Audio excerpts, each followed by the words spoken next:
begin. Good day and welcome to the Activity Delivery and Program Admin Cost 2 conference call. Today's conference is being recorded. At this time, I'd like to turn the conference over to Kevin Roddy. Please go ahead, sir. Yes, good afternoon and welcome everyone to the ongoing series of Neighborhood Stabilization Program webinars. Today, including myself, Kevin Roddy from ICF International, we will be joined from HUD headquarters by Hunter Kurtz, David Nagira, John Laswick, Mark Walling, as well as Steve Johnson. Before we get started in today's program, I just want to go over how you ask questions. In order to ask a question, you need to change the status in live meeting from green to purple. Press star 1 to ask a question through the Premier Conference. Please provide your name and organization, and if the question has already been addressed while you are waiting, then you simply need to hit star 2 to remove yourself from the queue, okay? That will change the status back to green after the question is answered. Now today, before we start into our agenda, John Laswick from HUD headquarters would like to take a moment to give you an announcement. Hello, everybody. I just wanted to repeat an announcement I made on Tuesday, which is that as NSP2 grantees are concerned about reaching their 50% expenditure deadline in February, we want to caution grantees not to do sort of gimmicky kinds of things or desperation moves or, accounting tricks or anything else that would, really doesn't constitute an expenditure for your program. And so, it's what you really need to be focused on is doing the best that you can and doing the most that you can by that time. And that will serve you, I think, much better in the long run than doing some things in haste or in panic before that deadline. And the reason I say this is that we have had some inquiries that lead us to believe that people are considering these kinds of approaches. And, I can relate to it and I can understand it, but I just don't think it's good policy or it's good practice for you. The other thing is, though, that there are things that you can do, and I just learned today that a prominent grantee, who probably should know better, thought that they could only draw funds once per quarter through the DRGR system in the NSP program, and so they had close to a couple $1 million in expenditures that were not recorded and that they were front-ending with local funds, and that they have now expended. So those are the kinds of things you should be doing. If you've got expenditures that you've made, get those invoices in order.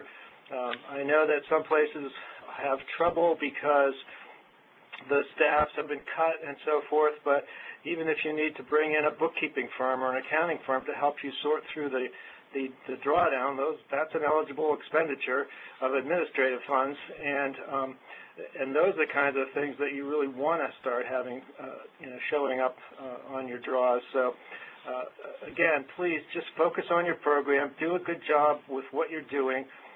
We're trying to build better neighborhoods, not have sort of artificially inflated expenditure figures. And so if you do have a problem or a concern, contact your field office or contact your rep at headquarters, and we'll try to help you through that. Thanks, Kevin. Okay, and John, thank you very much. Today, we want to focus, as relates to our agenda, on the presentation topics, and the key topics for today's webinar are a discussion of program administrative costs as well as activity delivery costs. There will be approximately 18 or so PowerPoint slides that we're going to walk through, and at the conclusion of the presentation of the formal information, we're going to then in turn open up for questions, specifically questions that you will have the opportunity to speak directly to some of the key staff at HUD headquarters. When we talk about program administrative cost versus activity delivery cost, and you'll see these throughout the slides as represented as PACs as well as ADCs, it's important to understand that general program and administrative costs are incurred by a grantee or a subrecipient. And essentially, these are costs related to the administration and oversight of your programs, okay? They are allowable to pay expenses in whole or in part for the operation. This could include staff salaries. This could include items such as computer, management information system, accounting systems. It could also be for materials and supplies, anything that is typical and customary to the operation of a public program. And these can be incurred by both a grantee as well as a subrecipient who is working on your behalf to carry out these programs. Now, the program administrative costs in the NSP program are capped at 10%, okay? When we talk about activity delivery costs are those costs specifically related to activities. And essentially, it could include staff as well as material and supplies to oversee an activity. And we're going to get into the specific types of examples of what activity delivery costs will be shortly. But the important thing is that when you are allocating costs, when we talk about an activity delivery cost, it is not going to count against that 10% administrative cap. Now, when we understanding and being able to appropriately allocate program administrative costs as opposed to activity delivery costs is understanding the role and responsibility of your development partners as well as your subrecipients. The grantee is, in fact, the state or unit of local government, which in turn is the recipient of the NSP funds from HUD. A subrecipient is defined as a nonprofit or public agency that has been engaged to administer all or a portion of an NSP program. A developer, and I think at this point in the NSP program this definition is pretty standard and pretty well understood, is either a for-profit or a nonprofit entity that essentially manages the financing, construction, and resale or operation of housing developed under the Neighborhood Stabilization Program. And essentially, when we define a developer, it is one that will have site control and ultimately will be taking the risk of development, okay?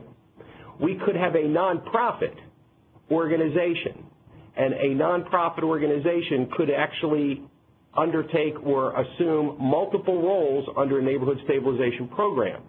You could have a nonprofit organization, for example, engaging in housing counseling or beneficiary qualification as it relates to potentially income, and the same organization also serve in the capacity as developer. So it's important to know what role your development partner is playing, and if it is the same nonprofit organization, then you should have separate written agreements that distinguish those roles, even though they are all flowing from the Neighborhood Stabilization Program. Now, when we talk about entities that can charge administrative costs, only a grantee or their subrecipient can incur and be reimbursed for program administrative costs, okay? The grantee will determine and decide if the subrecipient should incur program administrative costs or activity delivery costs or both. You could have instances where a subrecipient might be engaging in property inspection or other types of functions. And to an extent, those costs may be directly attributable to activity delivery. On the other hand, they may also be assisting with policy development or preparation of quarterly performance reports. And those functions might be better identified and classified as program administrative costs. So identifying and understanding the actual task or duty or function that is being carried out by the subrecipient will be important in determining and allocating those costs correctly. The key thing is to understand that the subrecipient that is receiving program administrative costs, it does not allow that 10% cap can be exceeded. When we talk about charging program administrative costs, again, developers may not receive administrative costs. Developers will essentially be getting a fee or profit for carrying out an activity, and that amount should be pre-negotiated and identified, and it should be commensurate with the scale, size, and risk of the development. This is something that is going to be based on a grantee's determination, and you should look to either the developer fee that is used by adjacent jurisdictions within your area, or potentially looking to your state housing finance or housing development agency to see what they typically will permit for a developer fee in determining cost reasonableness. But it's important to understand that a developer cannot incur administrative costs, nor can they incur activity delivery costs. It is important, therefore, especially in working with your nonprofit entities who are your development partners, to clearly identify the role that they will play. If you are identifying a nonprofit as a developer, then they would be entitled to receive a developer fee. But if you are identifying a nonprofit as a subrecipient, they would be eligible to receive either program administrative costs or activity delivery costs. Now, when we talk about program administrative costs, there are generally 4 types of costs that we would identify or classify as program administration. These include planning, management, and staff costs. This also could be the cost of overseeing contract or contractor services. It can include overhead costs, and overhead costs could be utility, insurance, rent, information technology, and security. And then finally, there are indirect costs. When we talk about program administrative costs for staff and contract services, these include, as an example, a number of items as listed here: information and outreach, fair housing compliance, reporting, monitoring, and evaluation of programs and projects, preparation of action plan amendments, submission of the QPR, as well as general oversight including personnel, accounting, and management. When we look at program administrative costs, it's important to understand that these costs are not part of a total development costs for an activity. And this was updated in the NSP policy alert that was recently issued on September the 16th of 2011. So if you have not already taken the opportunity to review and potentially download and read the updated NSP policy alert related to the guidance on allocating real estate development costs in neighborhood stabilization program, it is important for you to do that to ensure that you are properly allocating costs. Now again, these types of functions that we've listed here can either be done by grantee staff in-house, or it can be contracted out.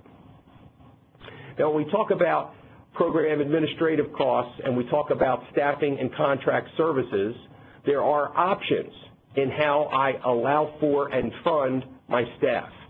I could incur the entire cost of staff, 100%, and address that as a program administrative cost, or it could be done on a prorated share.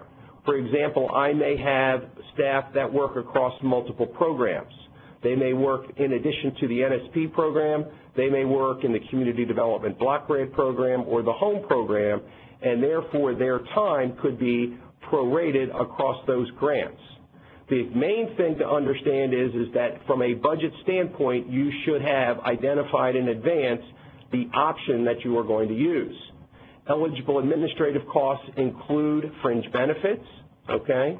But the main thing is that any cost that I charge for staff, whether by grantee staff or by a subrecipient, needs to be documented by a timesheet and a standard timesheet. And this is separate and distinct from payroll records that might simply evidence that an employee was paid.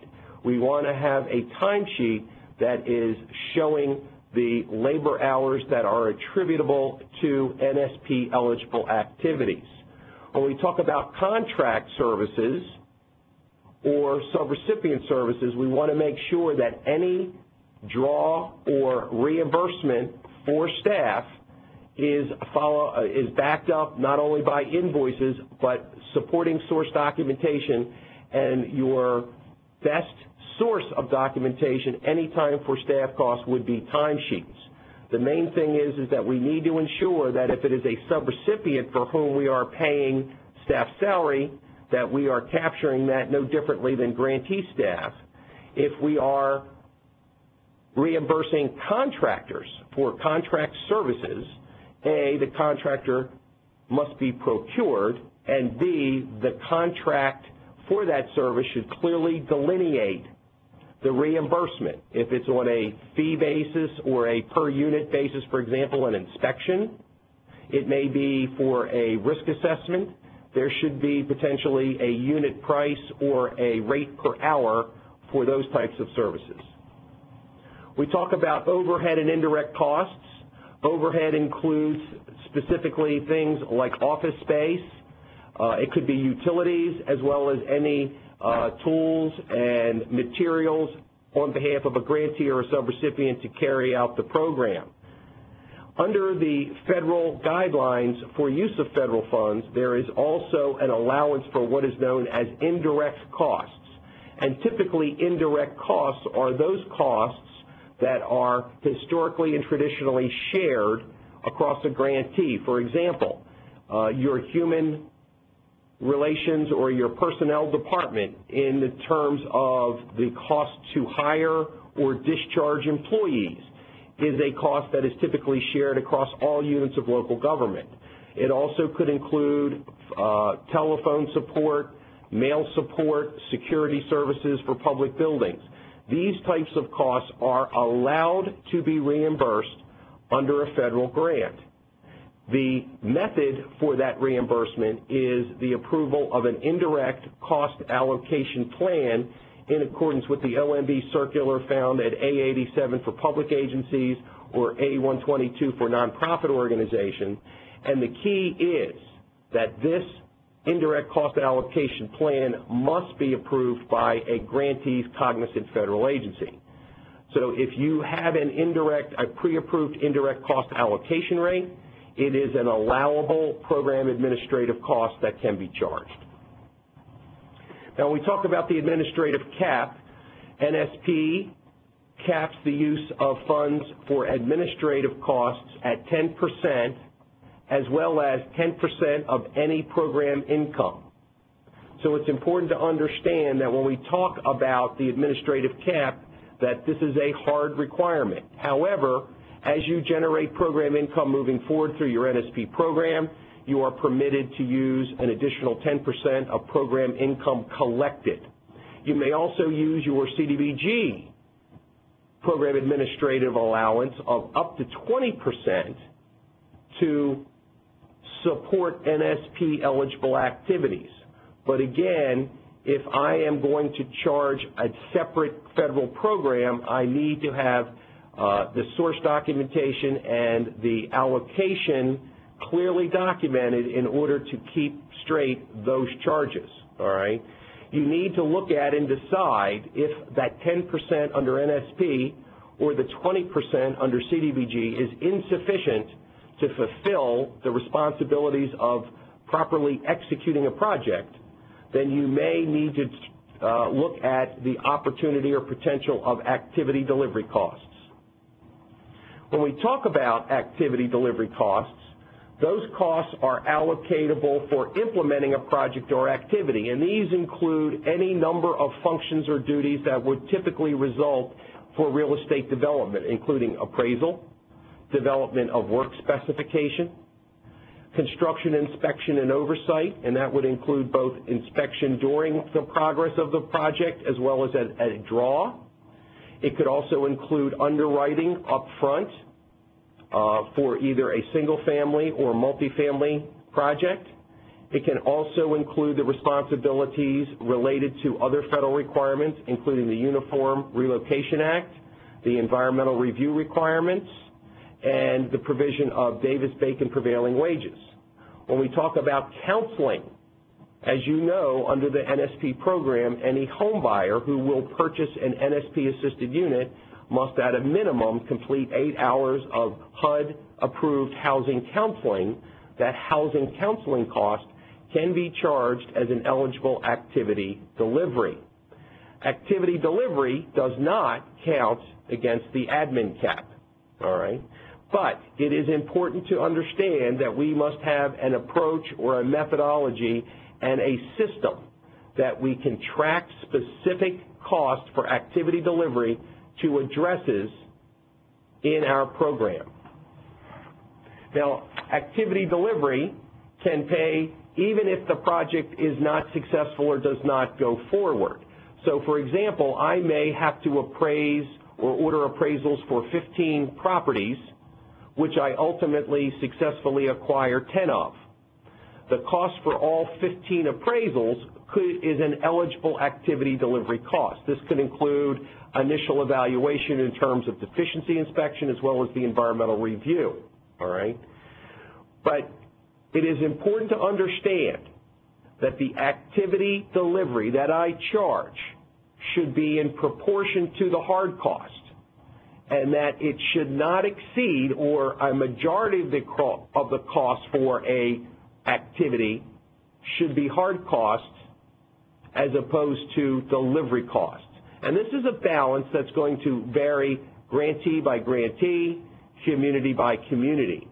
So the key is that if I have to appraise 30 properties or inspect 30 properties, of which maybe 5 ultimately are NSP eligible, I may need to go back and evaluate the method for my property selection. I may have to look at and determine that the activity delivery cost is exceeding what otherwise would be the eligible hard costs to develop those units as affordable housing under the guidelines under the Neighborhood Stabilization Program. Now, when we talk about program activity costs versus activity delivery costs for staff, it is important, again, that the grantee and the subrecipient that is managing the program is likely to fall under the category of program administration, but that the subrecipient who may be working directly with properties are likely to be incurring, from a staff standpoint, activity delivery. Again, the source of documentation that will evidence on a property-by-property basis is timesheets, all right? And the main thing to understand is that the timesheet may not necessarily cover all the costs, or using the timesheet as documentation may not cover all the costs that a subrecipient may incur. So in the agreement that an NSP grantee has with their subrecipient, they should have a budget that clearly details not only staff costs that are eligible to be reimbursed, but other costs incurred on behalf of the organization, a majority which may fall under activity delivery, but some that may only be eligible as program administration, all right? Again, if I have costs or staff that are going to fall under both categories, there should be some methodology and documentation that document or demonstrate how those costs were allocated. Now, when we talk about developer fees versus program administrative costs versus activity delivery costs, it is important to understand clearly that developers cannot charge either admin or activity delivery. A developer fee is, in fact, the reward that the developer receives in turn for taking the development risk. And it's important to understand that the developer's overhead should be included, and that would be their cost to run a business, all right, and to carry out and undertake the NSP program, all right. There may be project-related soft costs or development costs that are eligible to charge the project directly. This could include architectural drawings, engineering, environmental studies. This could be legal costs. This could be evaluation for items such as radon, lead, asbestos. All of these are actually part of total development costs.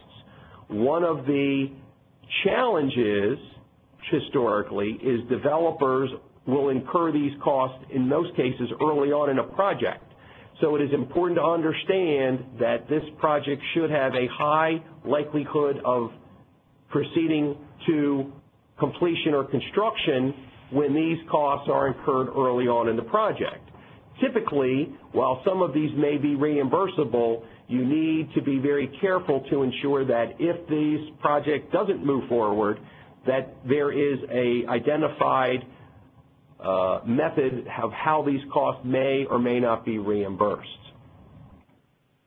When we talk about developer fees, there are cases where a developer could also serve in the capacity as the contractor or general contractor.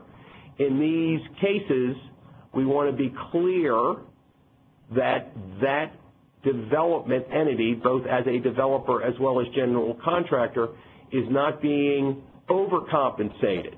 In many cases, grantees have established, for example, as a policy that my developer fee is a 12% fee, and if the developer also acts in the capacity as the general contractor, they will only receive an additional 2% fee for that function. So if that is the case, you need to be very clear to understand that that developer, if they also elect to act in the capacity as the general contractor or otherwise have what is known as an identity of interest, that you understand that up front, and that any total costs are returned to that entity, whether they are separately organized or a subsidiary corporation, is reasonable in return to fees and other costs paid out, all right? A builder should be able to charge and is allowed to charge a reasonable profit and overhead. But we also want to make sure that if that builder and developer are in fact the same entity, that we are not over-enriching them. A builder should be reimbursed for general requirements, as it is typically known in a project, and this would include costs related to managing the construction site. This could include security, fencing, it might include the maintenance of a construction trailer or construction office on the project site. All of those things are typical and customary in larger construction projects and are considered a direct development cost. Now, when we talk about setting up activity delivery in the DRGR system or the Disaster Recovery Grant Reporting System, it must be tied to funded activities. And when we talk about the NSP eligible activities in DRGR, we are talking about the 5 categories, A through E. The activities, when we talk about this, need to be tied to project. When we look at the elements of an activity budget themselves, there are the project hard as well as project soft costs. The hard costs typically are the construction, the labor, the material, the supply, either to rehab or construct a project. Soft costs would be those directly related, such as appraisals, evaluations, inspections, legal fees, etc. When we look at the activity delivery costs, which would be a grantee or a sub-recipient's oversight and management of the project on an address-by-address basis, typically those costs are also to be tracked in DRGR to the activity. In certain categories where we have projects that do not proceed, for example, failed acquisitions, we undertook an appraisal, we negotiated and submitted a contract to purchase, we've done our environmental, but for a number of reasons, the project did not go to closing and we were not able to gain title. That also could be an eligible activity delivery, but it must be charged against that activity's budget. And for those of you that are familiar with and work regularly in the Community Development Block Grant Program, it is important to understand that the activity delivery or activity costs allowable under CDBG are somewhat different and handled separately in IDIS than they are in NSP. So it's important to understand that while you may have familiarity with both programs, how we account for activity and delivery in the NSP program is different than we do in CDBG. And an example here about how we tie activities to project, as you see, our project 1 could be acquisition of single-family detached existing foreclosed properties, and our activity 1A, for example, could be one development entity, and our activity 1B could be a separate development entity. We could identify that either by a development entity or, for example, project 2 could be geographic. So under project 2, it could be a rental property that is located within a target area or target neighborhood. So how you have organized and constructed your data system in DRGR will play significantly in how you track and allocate activity delivery costs for your NSP program. Here's a little sort of example as a case study as we see for an activity, say, for example, this could be under activity B, acquisition and rehab. And we have a subrecipient who might be carrying out an activity for acquisition rehab funded in the amount of approximately $1 million. And in looking at the allocation of costs across this activity, we see that the subrecipient incurred $360,000 to purchase NSP-eligible houses. They additionally incurred approximately $596,000 in eligible rehab costs. They, in turn, in selling the properties, incurred $20,000 in disposition costs at closing, had $14,000 in activity delivery directly related to the rehabilitation, and may have also incurred another $10,000 for failed acquisitions, for example, for properties that they may have inspected or ordered appraisals on or conducted lead-based paint risk assessments, equaling the total budget for this of approximately $1 million. So when you look at the difference between program administrative costs and activity delivery costs, in summary, it's important to understand who is my development partner, what is the role that I have identified that they are playing, are they a subrecipient or are they a developer? If they are a subrecipient, they are eligible to be reimbursed through either program administrative costs or activity delivery costs. If they are a developer, then they are only eligible to receive a developer fee as well as any other allowable developer costs as detailed in the September 16th NSP policy alert specifically related to allocating costs in real estate development. So knowing the role of your development partner is a key critical step. Another important element is how you have organized your projects and activities in DRGR to adequately reflect the ability to be able to allocate activity delivery costs across activities. Now, currently, there is a series of hands-on computer-based training for DRGR, and I believe there are 2 sessions that are scheduled for Southern California in the coming weeks, and there's an additional session scheduled for Columbus, Ohio. It would be recommended that for grantees that you should have at least a staff or 2 if the opportunity presents itself to attend that training as DRGR has evolved as the NSP program has moved forward. This brings us to the conclusion of the formal presentation as it relates to the PowerPoint slides. What we'd like to do now is open to questions, and there again are 2 ways that you can ask your question. If you're interested in asking your question, you can change the status in live meeting from green to purple. Press *1 to ask the question through our Premier conference. And please, when you're calling in, provide your name and organization. And as you're waiting in the queue, if the question that you were pursuing has been answered, then please press *2 to remove from the queue. Okay? So, operator, if we can go ahead, if there's anyone who maybe on the line has a question, and we have the folks from HUD headquarters who are available to be of assistance in addressing many of your questions. We do have one question in the phone queue. We can go to the site of Pam Hallett from Community Builders. Your line is open. Hi, this is Pam. Can you hear me? Yes, we can. Okay, great. I have a question because it sounds to me as if this has changed. I want to be sure that I am understanding exactly where we are on this. If we put activities,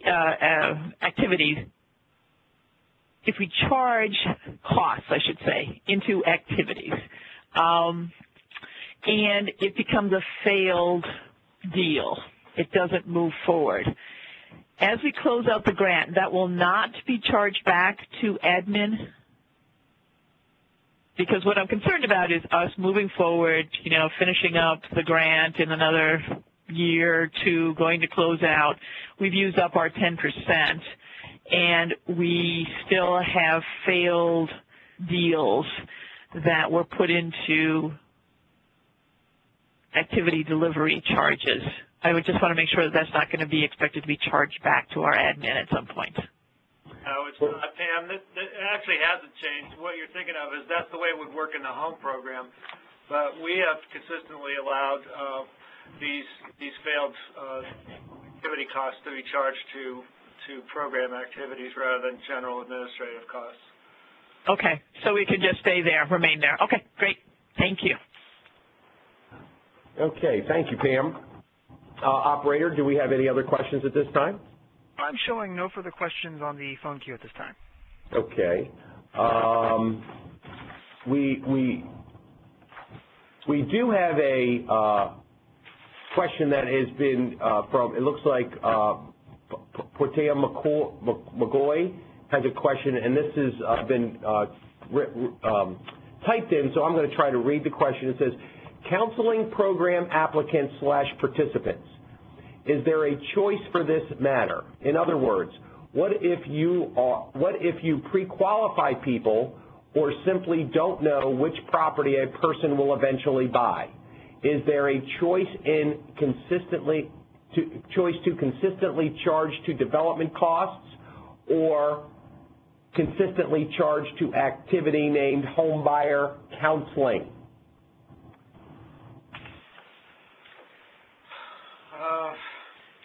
Yeah, I'm not as sure on the DRGR side. I mean, they're activity costs either way.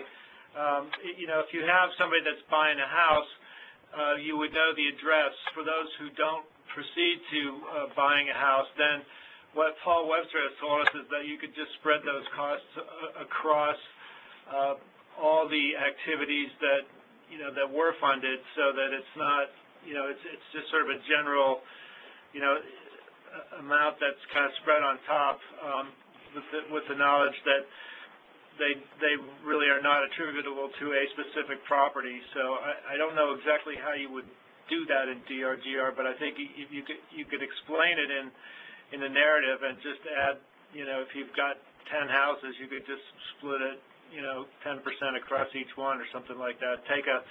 Paul has suggested that you do it on a monthly basis or something like that, and if you have 8 people that took counseling and didn't buy a house, and it's $500 a piece, that you take that $4,000 and just spread it across all the activities that did present.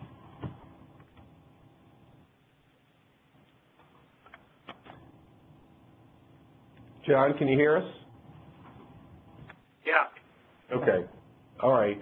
One of the things I would also caution is the fact that, unfortunately, the Neighborhood Stabilization Program cannot simply fund a generic activity of housing counseling.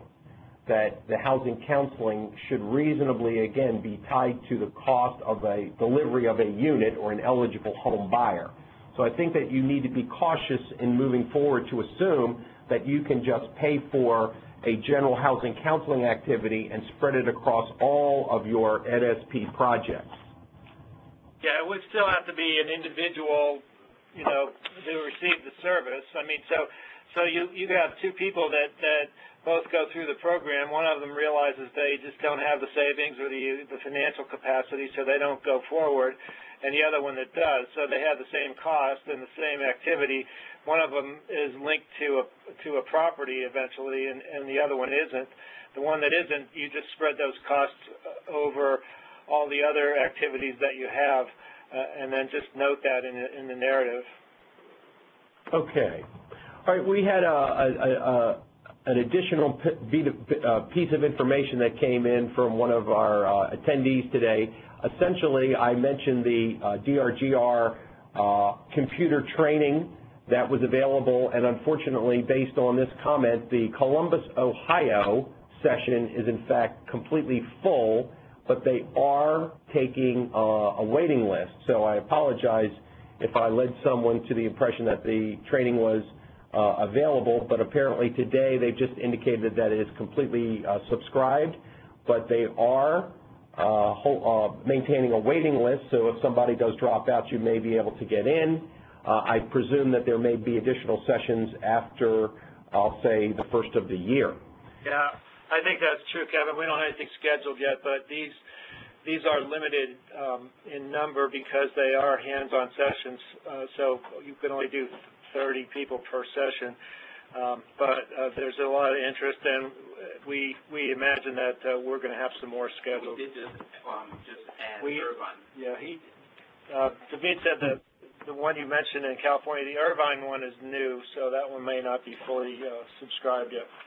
Right. I think there's one in Anaheim that likely is full, and then there was an additional one I saw today that said it was added in Irvine. All right. Okay. We have a question here from Shelley Wallace, and it says, what types of monitoring activities can be paid as activity delivery costs? Well, so I think it depends on who's doing the monitoring, but I think that most monitoring to me would be a program administrative cost. At the subrecipient level, even at the subrecipient level, I think it's just more related to the program. And things that are related to planning and evaluation and those kind of general functions typically are administrative costs and not activity delivery costs. Can you repeat what you just said? David and I were conferring on it. Yeah, so I thought most monitoring would be a general program administration. Yes, I agree with that. This is Steve Johnson with the CDBG Entitlement Program. Particularly if it is the grantee overseeing its subrecipients or monitoring a contract, that is clearly a program administrative cost because you're not carrying out as the grantee that activity. You're overseeing and making sure that this other entity is implementing the specific activity for them. And I would also say that the time that the subrecipient is spending in working with you, answering your questions, pulling together the information is going to be an administrative cost as well if you, the grantee, are allowing that subrecipient to have program administrative costs because it is part of the general overall administration, management, and evaluation of the program. Okay. Now there's sort of two follow-up questions that might also be helpful if you can weigh in on, Steve.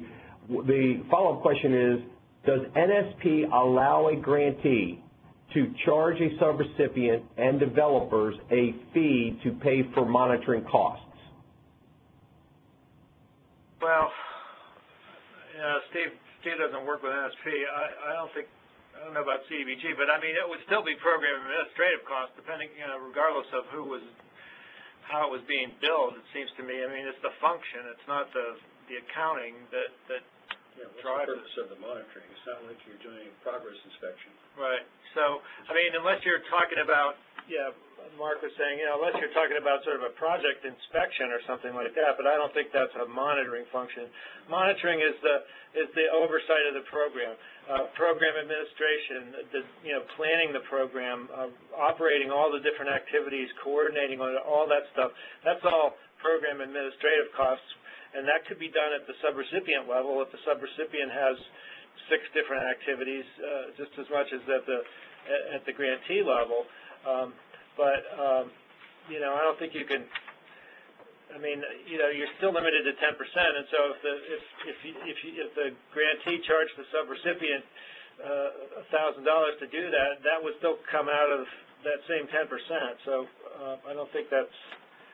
I'm not sure what the problem that you're trying to solve is, but I don't think that's going to solve it. Yeah, I would also point out that there is sort of a financial management implication of that.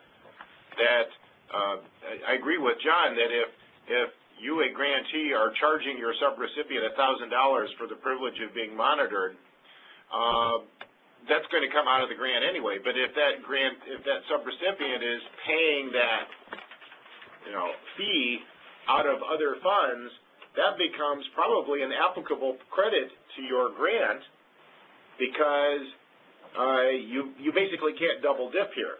You can't pay for it at the local, you know, at the subrecipient level and then charge those same costs against your grant as your own cost because somebody is reimbursing you for the cost that you incurred. So it has an implication in terms of possibly A87 cost allowability, but certainly in terms of how you're accounting for those funds. And the same thing would hold true, I think, if you were charging a fee of a developer for some cost to reimburse some cost that you yourself have incurred. Okay. Operator, do we have anyone on the line with a call? Oh, we do have a couple of questions in queue. We can go first to Beverly Freeman from the city of Port Arthur, Texas. Your line is open. Hello. Hi. Hi. Our question is, will the slides from today's presentation be made available for download, and so we can print them out? They should be up there already on the Resource Exchange on the which one? Resource Exchange. Yeah, what's the tab? It's the Learning Center. Yeah, Learning Center, right.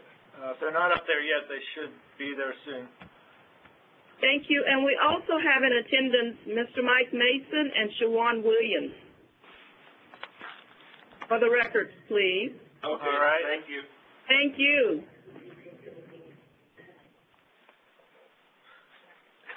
We can take another phone question from the site of Ann Cheney, Commonwealth of Kentucky. Your line is open. Hey, good afternoon, everybody. How are you today? Hey, Ann. Just wanted to, I guess, ask for a bit of clarification on the allocation of activity delivery costs and the other things we've talked about today with regard to developers. It's my understanding that developers can, in fact, charge soft costs, project-related soft costs, provided they're documented. And those are not included in the developer fee. Those are actual project costs. And we looked to, in the absence of early NST guidance on this, we do CPD Notice 0601 for the home program, which is pretty good about setting forth what things are administrative versus project soft costs. Is there any conflict that you all know of between those things? Well, I'm not familiar with it, so does it say something different? Well, I think the guidance today is slightly different from the guidance in April when we had a webinar on this same subject, but or maybe it's not different. Maybe I'm just confused because it's late in the day. But for things like specific unit inspection, it's our understanding that those can be charged by a developer as a soft cost. Yeah, I don't think we have a problem with that. I mean, one of the slides says that you can charge soft costs as development, against total development costs, and it's also part of that policy alert that Kevin mentioned on allocating development costs. I'm pretty sure, we've got just about everything we could think of in that category of soft costs that are chargeable to the project and not to the fee or anything like that. Because when we talk about delivery costs, those typically have to be attributable to a specific unit, which would generally make them direct costs, and so it got, today's presentation got a little confusing in a couple of spots, I think. Well, and I think the question would be, without having the specifics, is that if I, a developer, go out and investigate property that ultimately doesn't become a project, are you trying to find out, could the developer still be reimbursed for that? No, I'm not talking about failed acquisitions at all. Because the cost, you know, when you look at the September 16th NSP policy guidance, there's a pretty good chart that starts essentially the last 3 pages. So any soft costs related to development of architectural drawing specifications and other things are a direct project cost that can be charged to the project as a soft cost. Right. I guess what I was just trying to clarify is that developers can, in fact, charge soft costs. Absolutely. Okay. There's no question about that. I think it's a matter of direct costs in accounting terminology. Well, but I think what's important here is that you should have the budget in advance reviewed and approved before they seek reimbursement, so they're not submitting bills for things that have not been previously approved as a general allowable item of cost.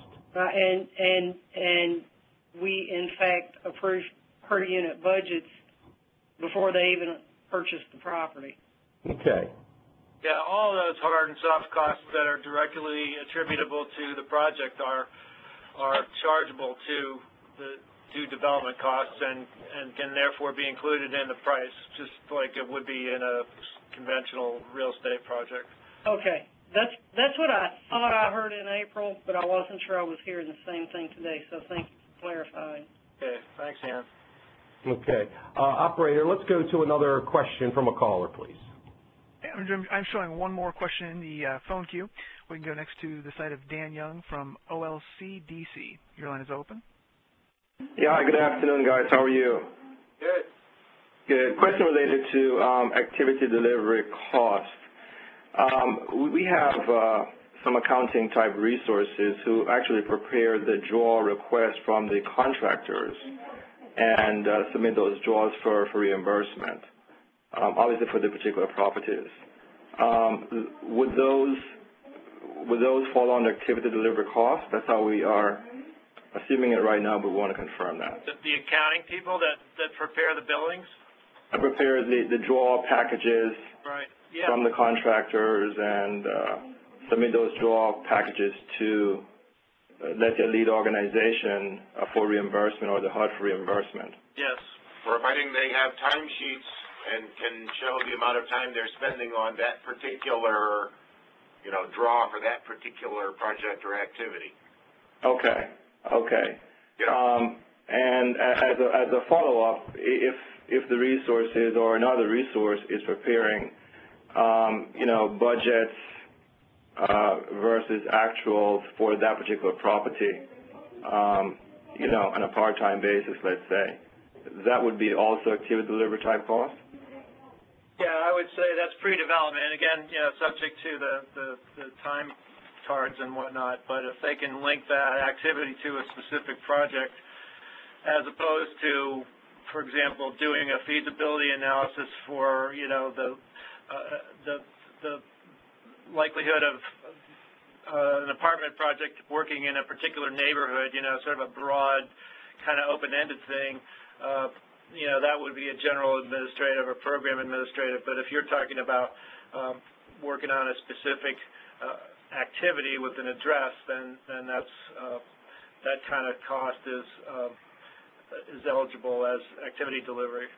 That's great, because I think there had been some confusion in the past where, some folks have thought by virtue of someone having an accounting title, let's say, even though they were doing a specific task related to a property, by virtue of that title, automatically their work is administrative in nature and therefore administrative cost. But I don't think that's true, and I think you're confirming that today, correct?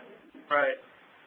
Yeah, that's true. I think some of these sort of administrative functions are a little hard to imagine, and where do you draw the line? And I think people tend to sort of think, oh, that's just a general type of cost. You know, as long as you can get it down to a particular project and a particular function that supports that project, then you're okay. Great. Well, thank you so much. That's been very helpful. Thank you, guys. They're paying for a service associated with that activity. Right. They're paying for a service. Mm-hmm. Yeah. In contrast, let's say you're a very large organization that has a separate accounting department. You know, let's say a large city or a very large national organization. If they simply, you know, if your NSP program is simply billed a certain amount, say through an indirect cost plan, you know, your share of the accounting department's total expense costs is, you know, 1.3%. That's absolutely going to have to be a general administrative or program administrative cost, because you can't tie that to specific activities. You know, that's an indirect cost that you can't split out and tie to specific activities, and that the only basis for that charge to your program is that indirect cost plan. So let me point out one other thing, though, that when you're, you know, charging between activity delivery and program administrative costs, and you have these kind of functions where, let's say 90% of a person's time is spent on general accounting work and 10% is spent on specific projects, you can keep time cards for that person and you know, allocate the 10% to activity delivery, but there's situations in which that's really just not cost effective. So you can always charge all the salary back to, all the NSP portion of the salary back to general or program administrative costs, and you're not required then, if you're charging all of a person's salary or all of their NSP salary to program administrative costs, those you do not have to keep time cards for those, except that every 6 months you have to do a certification that this person was indeed working 100% of the time, or 100% of the time you're billing on this project. So, you know, it just depends on how, you know, sort of what level of tolerance you have for filling out time cards. So. Yeah, fair enough. You know, as the projects ramp up and you're doing a lot more homes and you dedicate a lot more time to that home, or to those homes rather, the cost tends to creep up, and it puts a lot of pressure on the program administrative cost, you know. Right. So, yeah, I think, you know, when you have, I mean, so then the more of it you're doing, obviously the more worthwhile it is to be able to charge it. But if it's just a couple of percent or something, you might think about whether that's really worth the effort. That's all I'm pointing out. Fair enough. That's great. You guys have been great. Thank you so much. Sure. Okay, we have a question that was submitted online, and it's from Blair Schaffer. And the question is that in a prior webinar, HUD had mentioned that they were trying to come up with a method for nonprofit subrecipients and grantees to charge overhead costs without having to do an indirect direct cost allocation plan. Is there any update on this?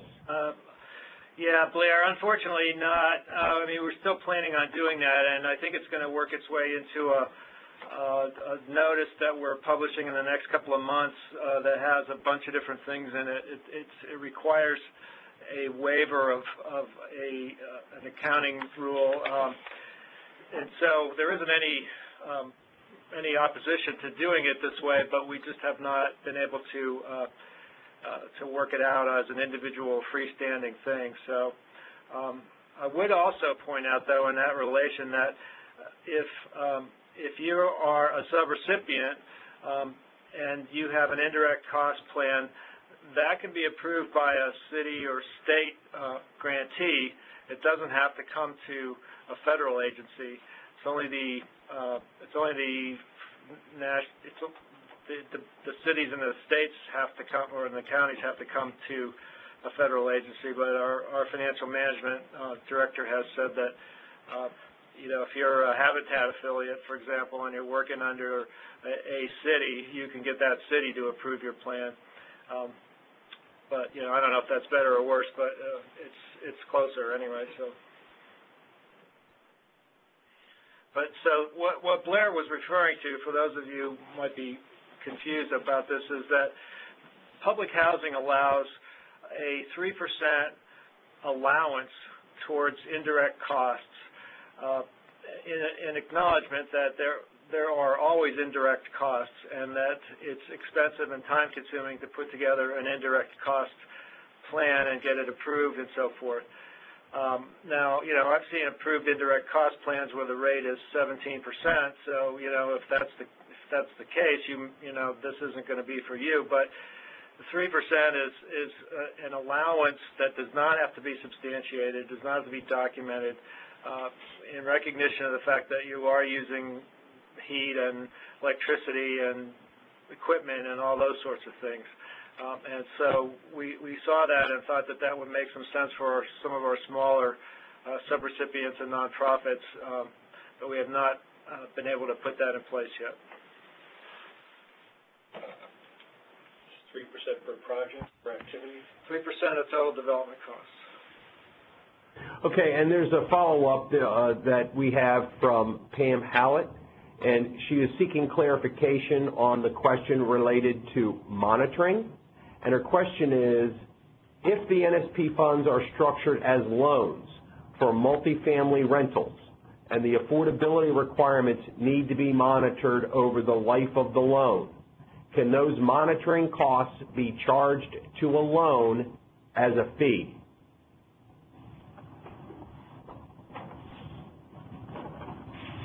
Basically, because you've got to, I think the reason this would be coming up is the NSP grant will end at some point before the affordability period and before the grantee's responsibility for ensuring compliance. So it's a way of basically collecting that money or coming up with a source of money to pay for that ongoing monitoring.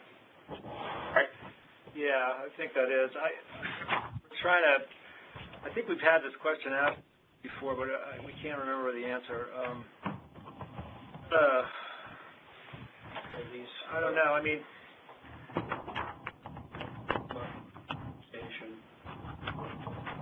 they're described by the NSP program or local? I mean, you have to continue to monitor the units, and when people move in, you have to get their income limits and so forth. I don't know, Pam. We may have to get back to you on that one. I'm not positive. I do remember that we had this, but I don't know where we ended up on it because it's a little problematic because basically you're asking the project to pay for what is in effect a general or a program administrative cost. On the other hand, the project is closed now, so yeah, I don't know. I mean, it makes a lot of sense. I just don't know how you. We need to check into a little bit more to make sure we can give you a correct answer on it. Could that come out of the operating costs if it's a project? That's what she's asking, yeah. Well, it's typically done in low-income housing tax credit projects as a methodology or as a vehicle in order to ensure ongoing monitoring over the tax credit period. Yeah. So it's something that is commonly utilized by state housing finance agencies. Right. It's not specifically at all allowed in the home program. In the home program, monitoring must always be an admin cost, but there's a requisite understanding that the home program has ongoing appropriation, right, and that it's ongoing, and it will survive the affordability period is the theory. Right. John, it might be just something that may need to be taken into consideration to the extent that a CDBG entitlement who is both a grantee under CDBG as well as NSP may simply have to absorb the responsibility as an ongoing responsibility under their CDBG program. Yeah, that's not going to solve Pam's problem, though. She's a nonprofit. Right. Yeah, I think you're right, though, Kevin. And the thing I was thinking, too, is that this is one of those twists in NSP that we don't have to deal with at CDBG or home, in that there is the expectation of continued funding, whereas here we're clearly not going to have that. So I think we're going to have to figure out a way to allow that to happen. I just don't know what that is right now. Okay, because we had a question from Shelley Wallace, and her question basically revolved around how would you suggest a grantee budget for monitoring when the administrative funds run out? Bake sales, if possible. I don't know, car washes. Okay, so I think it's fair to say that at this point we're moving incrementally through each milestone in the program, obligation, expenditure, and that as we move to completion and look at the portfolio of rental properties, there may need to be some additional thought and ideas about how to ensure long-term compliance. Yeah, absolutely.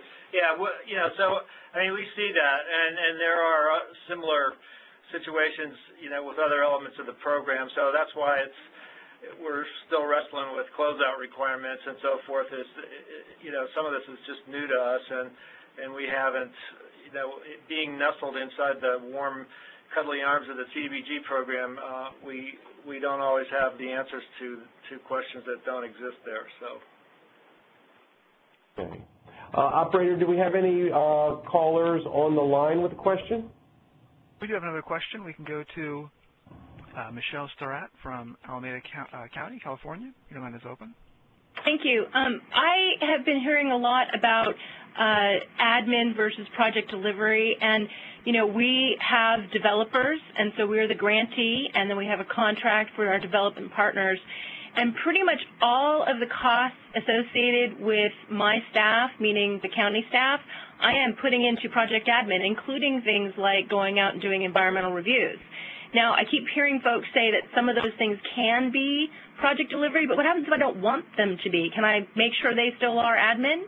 Yeah, you can always default to program administration. That's the safety place to be. So it's going the other direction that gets a little dicey sometimes. So, yeah, you can definitely do that. Okay. I have a second question, which is the 6-month certification. I have one staff person that's working 100% NSP2, and I'm not sure what form that should take. I've heard about it before, and we actually do timesheet codes, and so she codes her time every 2 weeks appropriately, and occasionally she has put some hours somewhere else, but for the majority, she is 100% NSP. And since we have timesheets, do we need to do a certification?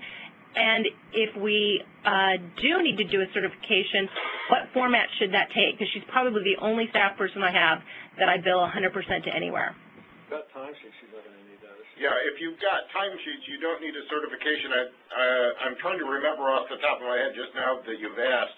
My mind has gone blank on the specific citation. This is in the so-called common rule, Part 85, and of course now that we need to look it up. But my recollection is there's no specific federal official form. It just says a written certification semi-annually from that the employee spends 100% of their time on that particular program. Okay, and because she has a timesheet, she doesn't need that, or she does. I should still do it anyways, just in case. No, you don't need it. Either or. Yeah, yes. Either or. Okay, well, we do timesheets. Either or. That's one final question. We're developing a website to list all of our homes online. Can that be a project delivery? I mean, can that be an admin cost? Yes. Okay, great. Thank you. I'm done. It could be activity delivery too, but you may. Providing it's all under one type of eligible use. If you were combining home ownership plus rehabilitation plus buying vacant lots all at once, I don't know if you could necessarily allocate the cost of developing the website that covers all of those different things. But if you've got a website specifically on rehabilitated houses or home ownership, I would agree. Either way. It's 100% NSP homes. Yeah, either way. Okay. I don't think I'm still on. You're still on. Oh, I am? I'm still on? So it's 100% NSP homes, and it's, and I want it to be admin, so if I can, that's great. You may, yes. I don't understand why you would want to put costs in admin when you don't have to. Because we are trying to develop 100 units in California where it's really quite expensive. I need as much project dollars as I can get. And there's enough admin to help us. Yeah, you don't have to spend 10% either, so. Yeah, so. You have some flexibility there. Thank you.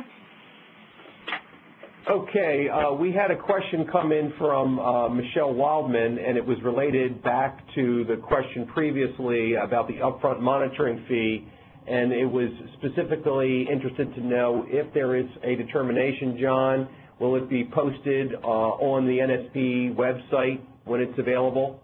Oh, yes. It will be part of a notice that will have a number of different issues, all of which you will want to know about. So we will, it will be widely distributed, and even though it's a kind of maybe a small issue on its own, it will be clumped together with a bunch of other ones, so you won't be able to miss it. I'm guessing it might be, the earliest it would be is December, probably the latest it would be is January. Okay, very good, very good. Operator, do we have any callers with questions on the line? We do have another in queue. We can go to Robin Boyce from the Housing Development Center. Your line is open. Hi, this is Robin. We are a subrecipient nonprofit. So we've been working with CDBG for a number of years. Wanted to know, and maybe I missed this, but are the NSP guidance, is the NSP guidance that's being developed, how applicable is it to CDBG? Hi, Robin. This is Steve Johnson with the CDBG program. It's important to keep a couple things in mind. The distinction between activity delivery costs and program administrative costs is probably 75% the same between the CDBG program and the NSP program. Where you have to be careful of is the 25%,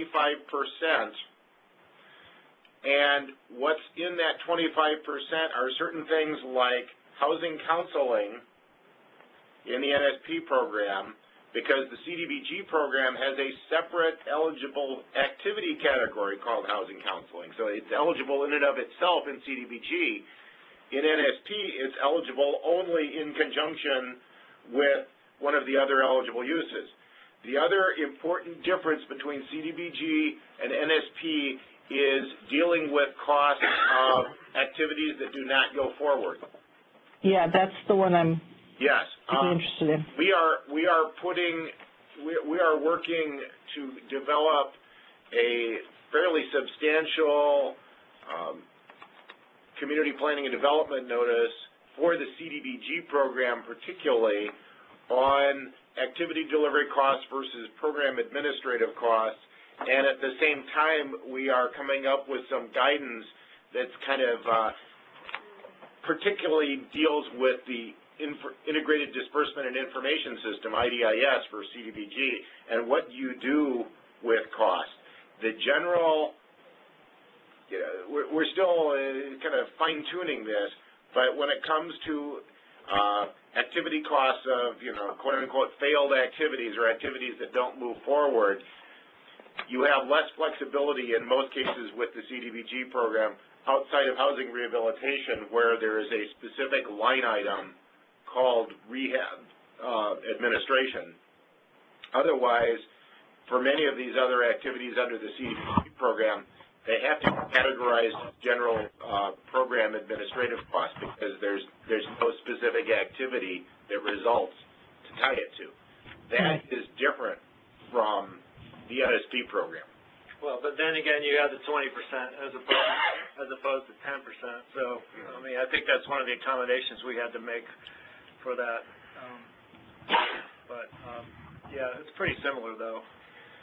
But that is one area. So with the housing administration, so we are looking at a number of properties for another nonprofit and trying to outline a rehab plan over the next several years and come up with some priorities. It's possible that some of those projects may not end up in a rehab activity. Other ones almost certainly are. It's a question of which year. So my question is, would that be administrative, or is that if we take it as a whole, it's planning a rehab strategy for a single-family portfolio? I can tell you one of the permutations that we're dealing with is when a grantee has a program design where they're basically soliciting properties or developers, and what is yet to be determined is which program it would be funded under, or even if it's a solicitation or costs that aren't even tied down to a particular specific one kind of property or use. For example, this particularly came up with a grantee that did basically sort of a request for proposals or solicitation, and said, submit your developments, and we will decide afterwards whether that works best as a tax credit deal or a CDBG-funded project, a home-funded project. And it included, transitional housing, permanent housing, new construction, multifamily, rehabilitation. It was sort of an open-ended, all kinds of housing development. What we've said is, in that case, you haven't even decided what program dollars you're going to use. You're considering multiple different kinds of potentially eligible activities. We've said you don't have a specific individual activity there yet. That has to be a program administrative cost because you haven't narrowed it down to specific activities yet. Right. One of the words. That's a lot broader than what we're doing. Yeah. What we've got is previously funded single-family rehab portfolio that's aging. What we're looking at is, and really there's not a lot of other resources on those. Will certainly require federal gap funding of some sort because there's really not, there's not tax increment, there's not others. It could also include tax credits, but that won't be enough to do it without including some home or CDBG. What they've asked us to do is look at the priorities and outline a plan, a rehab plan. Right. Well, I mean, one of the words that we haven't used very much today, but that is part of general or program administrative costs, is planning. I mean, all of Section 205 of the CDBG regs, 570-205, which is planning activities, is included in this category as well. So depending on how specific the planning is, It's pretty specific. It's give us costs, give us a date, right. Tell us when you're applying for federal funds. I think the bottom line is that with CDBG, you're going to be at the projects that don't go forward, the costs for those are going to fall back into the program administrative costs rather than activity delivery. The other costs, the ones that go forward, you can charge to those projects. Okey-doke. I think you'll want to stay tuned once we get our additional guidance out. Yeah. So you're saying in the next couple months? Yes, we're hoping so. Unfortunately, we keep finessing issues, and then another interesting twist comes up, and it kind of expands the scope of our notice even more.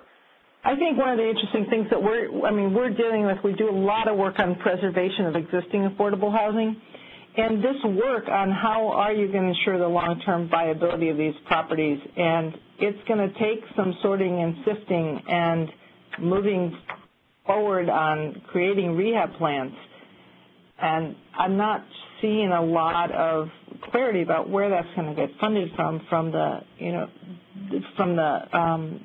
subrecipient or developer side. Yeah, it's a hard one.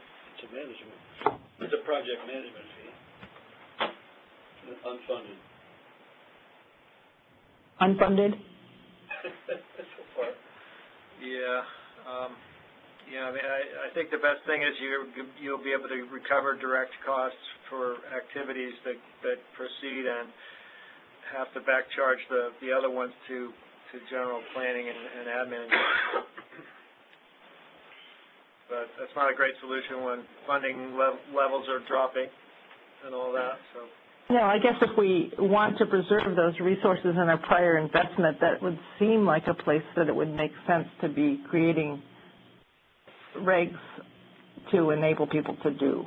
That's what I'm wondering about. Well, I mean, I think you have the regs. It's their program administrative costs. You don't like that answer, I guess. So. Yeah, oh well, I guess I get to live with it. Huh? Thank you. That helps. Okay. Thank you. I have a question that was written in by one of our participants. It's Marcia Mack, and it's an interesting question. I wanted to maybe cover it because we did talk about this. Essentially, a consortium member will be conducting an 8-hour homebuyer training and have 20 people in attendance. And if NSP2 is discussed for 2 hours during the class, is it allowed to charge 25% of the cost of the 8-hour class to the NSP2 program, or can that consortium bill the entire class regardless of how much time is spent discussing NSP? Well, I haven't had a specific question, but my sense is that we want people to be trained about how to be good homeowners, and we need them to go through a self-screening process for whether they have the financial and other means to undertake this. It's not an NSP brand home counseling program. It's just home counseling. If it's a HUD-approved program and it fulfills those requirements, then it's eligible. Well, and I think one of the things that we have to keep in context is that the NSP program requires that any home buyer attend a minimum 8-hour housing counseling from a HUD-certified housing counseling agency. That criteria, that curriculum is essentially to be developed by the agency in accordance with the broader guidelines. But as it relates to cost, as we mentioned, NSP cannot simply fund generic housing counseling to a broad audience. It really needs to be focused on NSP-eligible buyers or potential buyers. Now, again, if I have 10 families for whose cost of housing counseling I want to charge, we would expect to see a reasonable proportion of those, say 7 to 8, actually become home buyers. We would not be in a position to fund, say, a class for 50 people, of which maybe 5 or 6 would become NSP-assisted home buyers. Well, yeah, I'm not sure I could really comment on a sort of class size, but I think it has a lot to do with the screening that the grantee or the subrecipient is doing, and that brings up a good point, which is that there's no point in training or counseling a lot of people that can't qualify for a mortgage. So, but I don't think we have any sort of hard rules about a percentage expectation. It's just that you're going to run out of housing counseling money if you've only got a 20% conversion rate.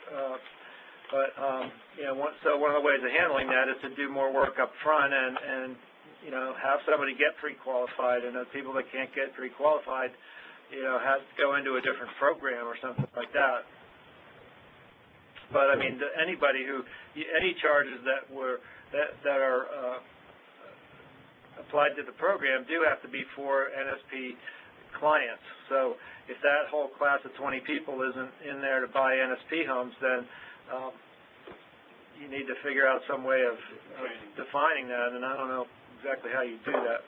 I suppose I was thinking about that as well, that if you have this class going on and you determine that it's HUD approved and it meets the needs of your NSP program, and you want to refer 20 potential participants in your NSP program to this other class, you could pay for those 20 people's participation in the program. You would have to figure out, all right, how are you going to charge, how do you determine what the cost per NSP applicant or participant is, as opposed to there's some homebuyer program out there and people go through and just by happenstance 10 of the people that took that training then come to you and want to apply for NSP money, and they say, well, we were trained. I'm not sure how you charge those costs, because the fact that they came to your NSP program is sort of coincidence, right, as opposed to you specifically sent them to that class as part of your obligations. Right. I mean, nothing says that they have to, their training has to be paid for, their counseling has to be paid for by the program, but I don't know. My sense is there's not a lot of people out there going through housing counseling programs these days that aren't connected to some sort of program. So maybe it's. But you do want to have that relationship though, between you working with a family and providing them with counseling, and then giving them assistance to purchase an NSP a home funded with NSP dollars.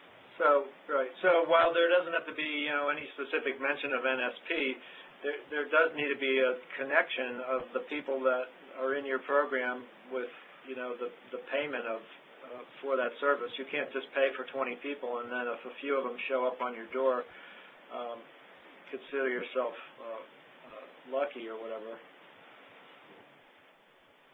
Okay, operator, is there any questions from our participants calling in? I'm showing no phone questions at this time. Okay. We have also exhausted all of our questions online at this time. So if there's any other thoughts or comments from our colleagues at HUD headquarters on this? No, I think you pretty well covered it, Kevin. We look at the policy alert. You have the Ask a Question function on our resource exchange if you have questions on this, and that's operating a pretty good level of efficiency. So keep that in mind. I would just sort of plug one of our upcoming webinars on the 15th, which is Tuesday, November 15th. We're going to have a webinar on developer agreements, and this will include sort of not just how to write a great one, but how to fix a less than great one. We're seeing a need for that around the country, and so we're going to have some good people on there talking about that and helping you. We will also have, and you can request now through the resource exchange, you can request on-call technical assistance, which is up to 16 hours if you need help with a development agreement. So we have some people standing by waiting for your calls. So if you've got a really problematic development agreement or you're just stuck on something, we have some people that specialize in working these things out, and we can turn these on-call requests around within a week. It's a fast process, so we encourage you to take advantage of that. Okay, thank you, John. Just by also way of announcement, just a reminder of some of the upcoming webinars. There's on November the 17th, there's going to be a general question and answer session with HUD staff. And then on December 1, there will be a separate webinar on a new topic that has emerged and I think could be important to a number of communities across the nation, and that will be on vandalism. Now, just as a conclusion, we've posted a opportunity if you have any comments on our webinar today.